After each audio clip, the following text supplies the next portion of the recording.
Right, we're joined now by the Minister of State for Education, Dr. Yusuf Sununu. Thank you so much for joining us on Newsnight. Well, in recent times, there have been calls for some kind of Marshall Plan, 25-year Marshall Plan for Nigeria's education sector. And it will take more than just saying there's a need for reforms in Nigeria's education sector for things to change. In terms of strategy and how far-reaching, help us understand what the plan really is and to what extent you plan to go.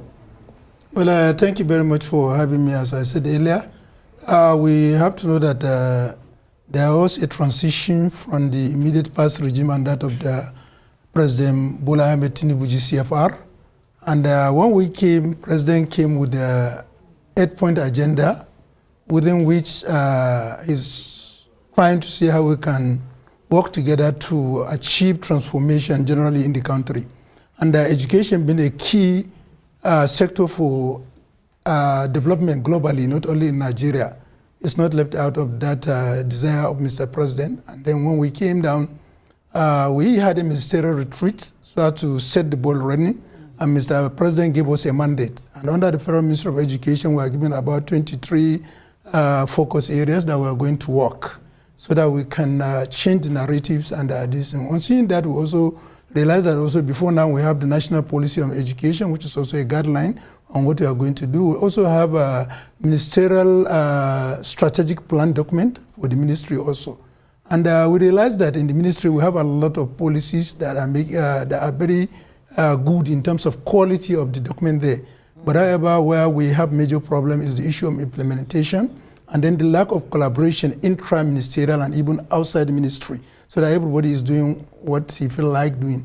And then the first thing we said, okay, having all this, let us be brief so that we can have a first-hand information on how to go forward. And immediately we did that, we realized the gap that was there, and we said the only way we can identify the gap is for us to develop a structured document that will capture the mandate given to us by Mr. President, that will also address the issue of lack of collaboration and synergy within the ministry, and also will give us a way to go forward. And that's why we now came with a roadmap for education sector, 2024 to 2027. And within that, we have tried to capture everything. And then we try to say, okay, the major issue, there are 3 key major issues that will revolve all around. One is lack of data. And you realize that if you talk about out-of-school children, if you talk of number of school and what have you, UNESCO will be giving its figure, World Bank will give it figure, UBEC will give, Universal Basic Exchange will give you different figure. And we say, okay, this cannot be accepted. The issue there is that if you have such disparity in terms of data, it affects your planning. For example, if you want to intervene on out-of-school children, when another data is saying 20 million, another one is saying 10. And then when you also come to distribution within the area, you find that there is also serious disparity. So why are you going to intervene? Because the data is meant for planning that will guide informed intervention. So we just have, okay, we have to have a strong data. And as of today, we have almost finished rounding up. We are going to sign an MOU that will give us the exact data that has to do with the educational sector in Nigeria. And it's not done in isolation. We are also collaborating with National Population Commission so that we can also have this. We know that everybody has different identification number.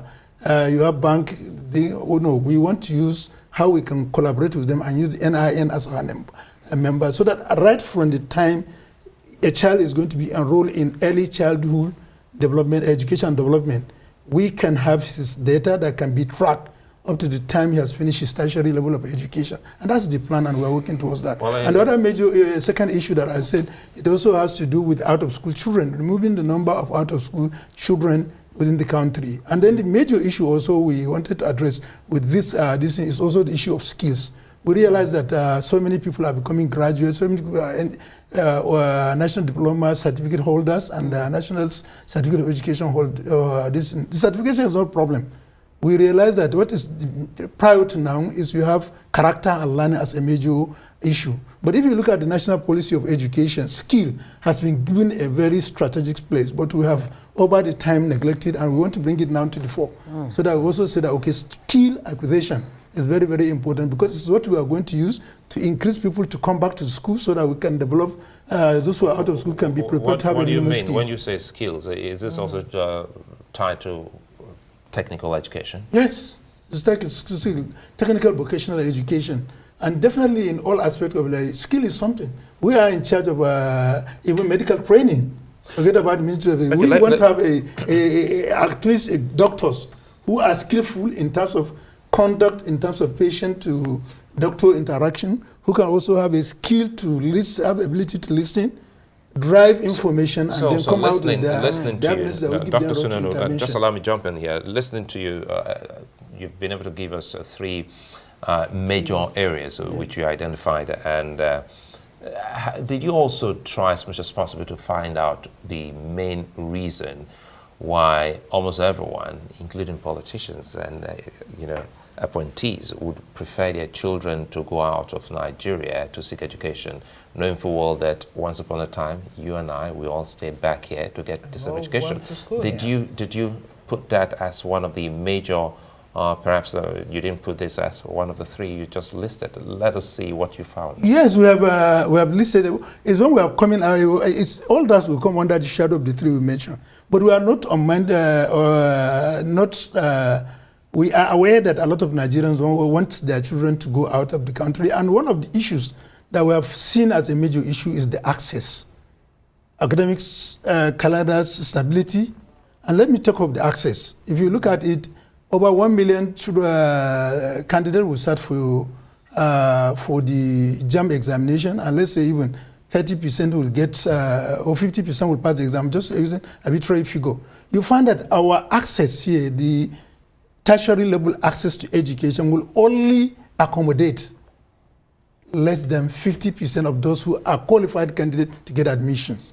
And a certain state, even those who don't want to go out must be forced to go out too. And we have also worked hard to see how can we address that gap. And we realized because of the access, we say, okay, the way to address the access is see how we can increase the number of tertiary level of education.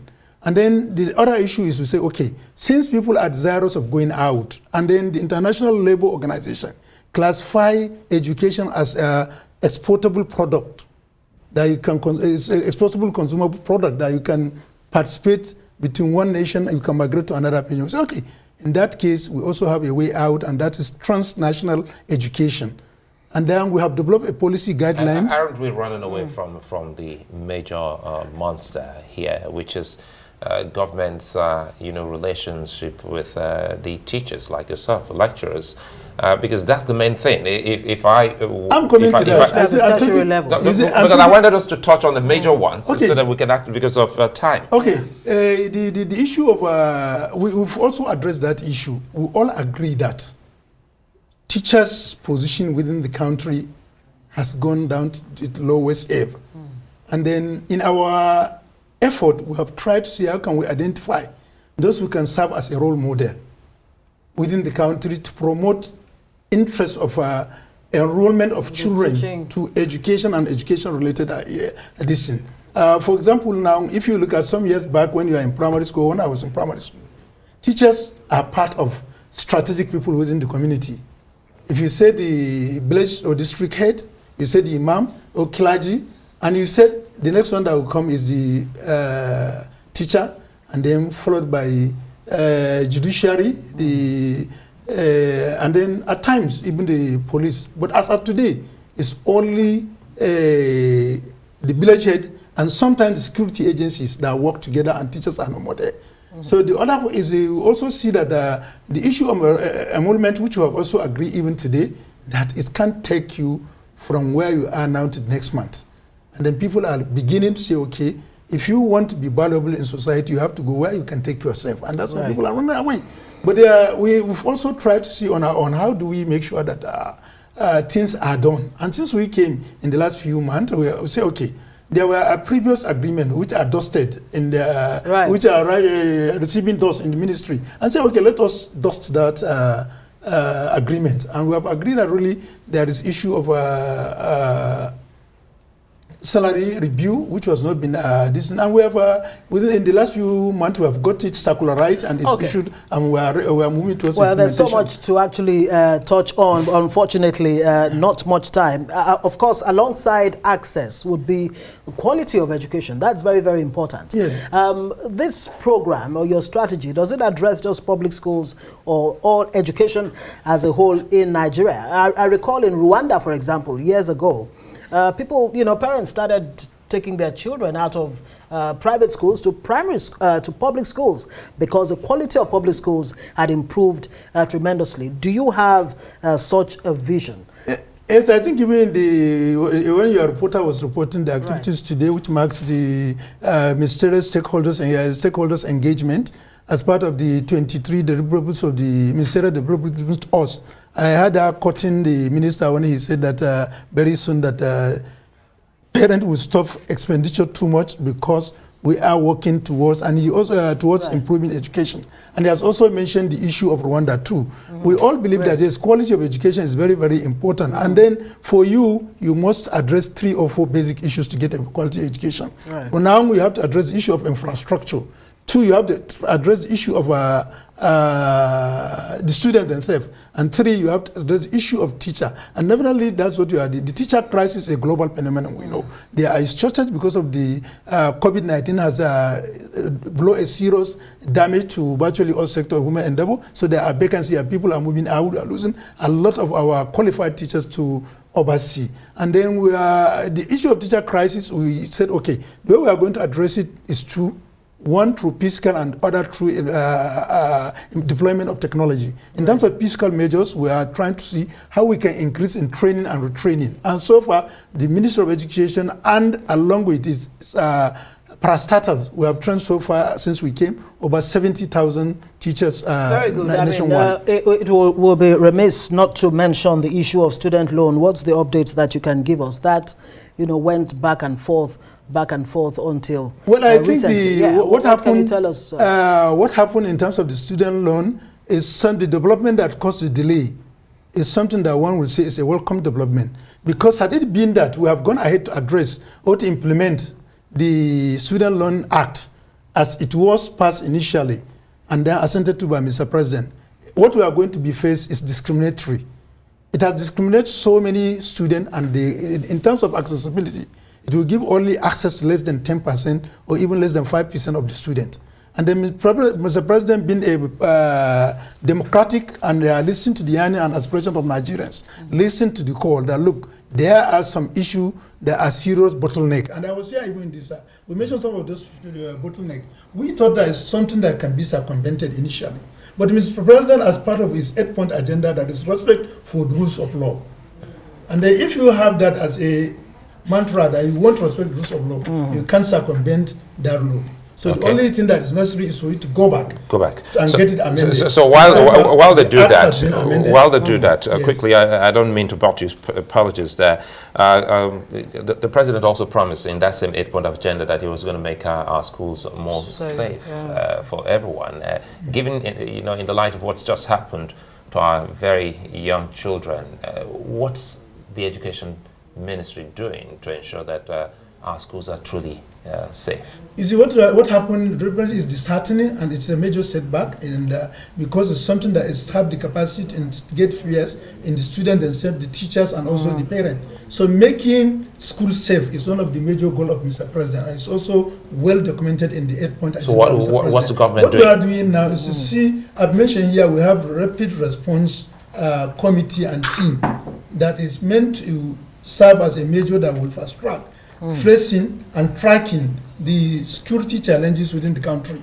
And we have activated that, and I think even your correspondent was there. I've been to the center. We have had a collaborative meetings. I was even at the SS, and also I was at the military formations to see how we can work together. The major issue we have identified is that Nigerians generally, we are not security conscious.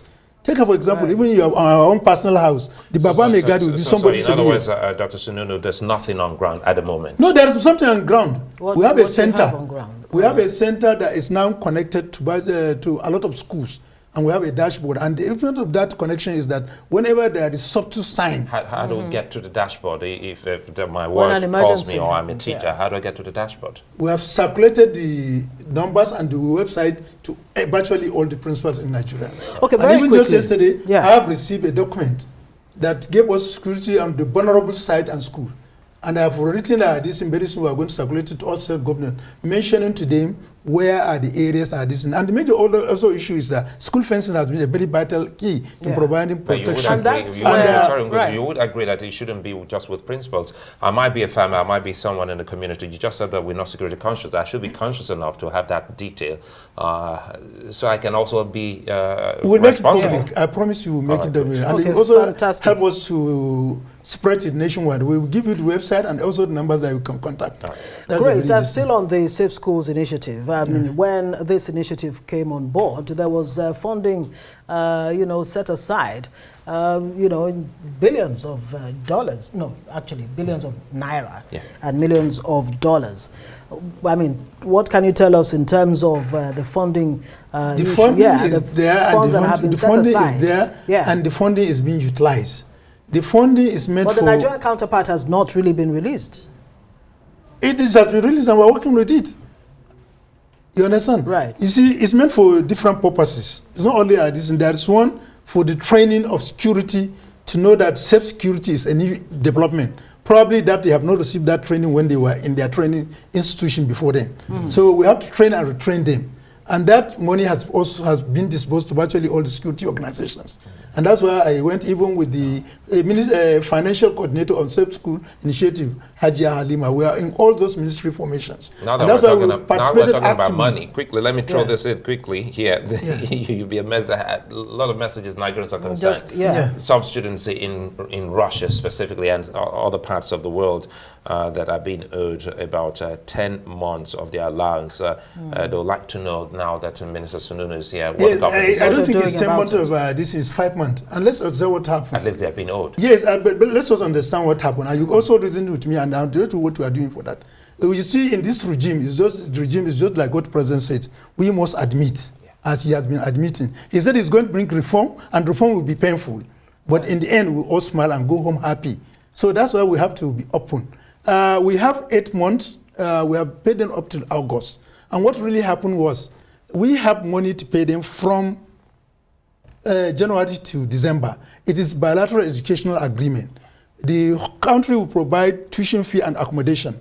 And then the country here in Nigeria will provide them with sustainability allowance. And that is $500 each month. When should they expect I'm coming. And we have been paying that regularly. But unfortunately, because of the dollar naira devaluation, it becomes that the money cannot take up to December, it stops at August. Right. Because of the fact that if you, for example, if you budgeted 100 million, at that time you budgeted it's 100 million. By the time you spend 1 or 2 months, it has come down to 80 million in terms of value. How soon do you plan to clear the backlog? Yes, we are sourcing for funds, and as soon as the funds came, we are going to pay them. But for the January to December now, we'll start paying that because it's also captured in the budget. That one, the deficit is not making of our decision. It's just that you all know that today, even your own family, if you budgeted 10 naira to buy sugar, if you go to market, it may be 12 naira. You have a deficit of 2 naira. So exactly that's what's happening.